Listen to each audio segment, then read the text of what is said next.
Hello friends, இன்றைக்கி பார்த்தீங்கன்னா எந்த நியூஸ் பற்றி பார்க்க போகிறோம்னா, நம்ம கரூரில் ரீசெண்டாக திருமாநல்லியூரில் புது பஸ் ஸ்டாண்டு ஒன்று ஓப்பன் பண்ணியிருந்தாங்க. ஸோ இப்போது 6/10/2025 அந்த புது பஸ் ஸ்டாண்ட் பார்த்திங்கன்னா செயல்பாட்டுக்கு வருது.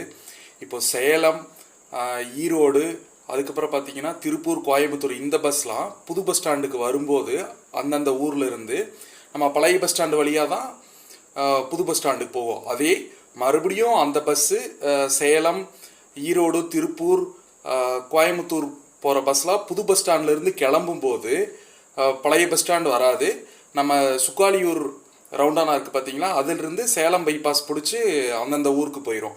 அதே மாதிரி இப்போ மதுரை மார்க்கமாக வர்ற பஸ் பார்த்தீங்கன்னா சுக்காலியூர் ரவுண்டானா வழியாக உள்ள புது பஸ் ஸ்டாண்டுக்கு போயிட்டு மறுபடியும் அதே வழியாக தான் மறுபடியும் சேலம் பைபாஸோ மதுரை பைபாஸோ பிடிப்பாங்க.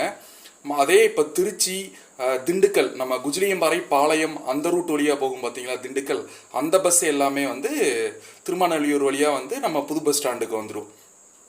அங்கே தான் அதோட ஸ்பாட் இருக்கும். அங்கேருந்து தான் மறுபடியும் கிளம்பும். ஸோ இந்த தகவலை நம்ம கரூர் மக்களுக்கு ஷேர் பண்ணுங்கள். நன்றி.